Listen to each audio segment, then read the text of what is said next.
Okay, now it's time to take a look at the acid-base character, ionization, and reactions of amino acids. So before we do that, we're going to take a look at the pKs for amino acids and their functional groups, which are listed here. At the top, we have the alpha amino group and the alpha carboxyl group, with the pK values given in a range. However, I've already told you that for the alpha amino group, we're going to use a value of 9.4, and for the alpha carboxyl group, we're going to use a value of 2.2. But depending upon where you look these values up, you may find something within that range. But please use the ones I've given you. Whoops, sorry about that. Okay, so let's take a look at aspartic acid and glutamic acid. Those are two of our carboxylic acids in the side chains. The carboxyl group in the side chain of aspartic acid has a pK of 3.9, and the carboxyl group in glutamic acid has a pK of 4.3. Now remember when we were drawing the amino acids together, we discussed the pK of the nitrogen in the side chain of histidine, or the ring associated with histidine, and that is 6.0. That is why it is primarily deprotonated at physiological pH.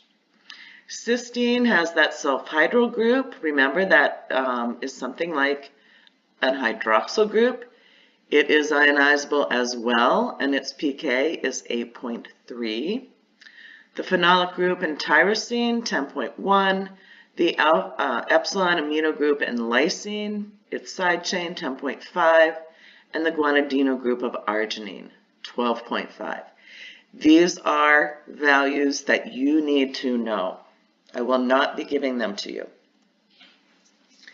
So what we're looking at now is a titration curve of an amino acid, which shows its acid-base character. Remember, previously we looked at titration curves for acids, and we can do the same for amino acids. And we will be drawing some of these together in a bit. But I want to point out that it is customary to, at the top of this curve, reflect the structure of the amino acid at each point in the curve. Also associated with it, the three-letter abbreviation plus its charge. So when the pH is less than 2, our carboxyl group is protonated, and the amino is protonated, and the amino group is also protonated. So we have a +1 charge on that glycine amino acid. As we add equivalents of hydroxide, and although this shows both hydroxide and hydrogen ion equivalents, we're going to focus on adding equivalents of hydroxide in all of our titration curves. But as that concentration of hydroxide increases, that amino acid is going to start reacting and neutralizing it by giving up a hydrogen from that carboxyl group. At the pK, what does that mean? What's the ratio of protonated to deprotonated? They're equal, right? So this is the first pK. We have equal concentrations of protonated versus deprotonated. That also makes it a great buffer. So amino acids can act as buffers, and this is that buffering region. As we continue to add hydroxide, that amino acid is going to continue to react with hydroxide until we get to the isoelectric point, at which the carboxyl group has been completely deprotonated.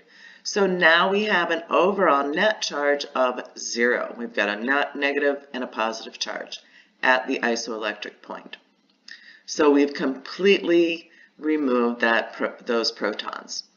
Continuing to add hydroxide, now we're going to see the amino end of our amino acid, or the alpha amino group, begin reacting with that hydroxide, again to neutralize it, till we hit that second pK.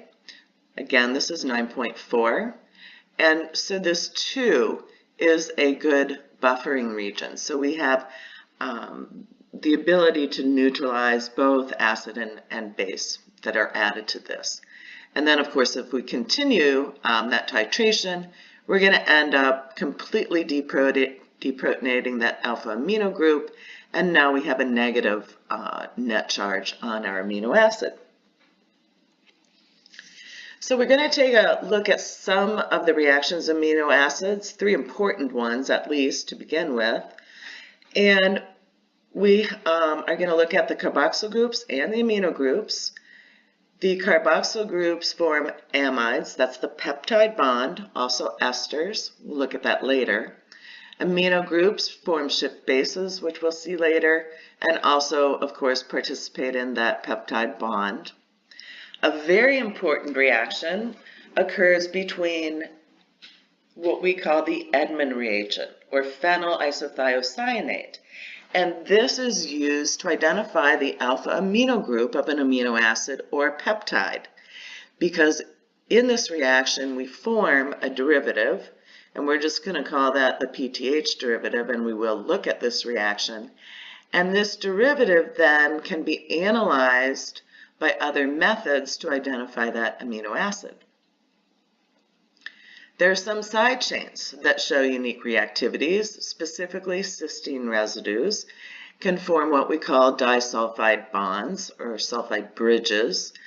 And there are some other reactions that we won't look at that are unique to some side chains as well. So here's the amide bond formation. We have 2 amino acids, the R1, R2 reflecting their side chains. But the important parts of these molecules are the carboxyl end of the first amino acid and the amino end of the second amino acid.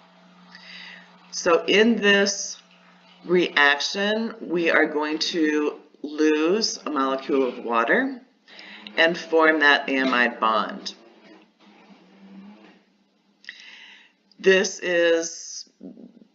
This type of reaction, we can call it an elimination reaction, a dehydration reaction, but I like to call it a condensation reaction. If you recall, a condensation reaction is condensing 2 smaller molecules to make a larger molecule. And here we've created a dipeptide. So this is a short peptide that contains 2 amino acids. Here's the reaction with Edman reagent. You are not responsible for any of the intermediates in this reaction. I'm just showing you that it's not a simple one-step reaction. But what you do, however, need to be able to do is recognize the derivative that's formed at the end of this reaction. And we'll talk more about that later. And finally, here's the formation of a disulfide bond. We need oxygen for this reaction to occur, and we have it, fortunately, in our systems, so that's not a problem. So we have 2 cysteine residues with that thiol group in the side chain, again, that is just as reactive as a hydroxyl group. And here, too, we're going to release a molecule of water.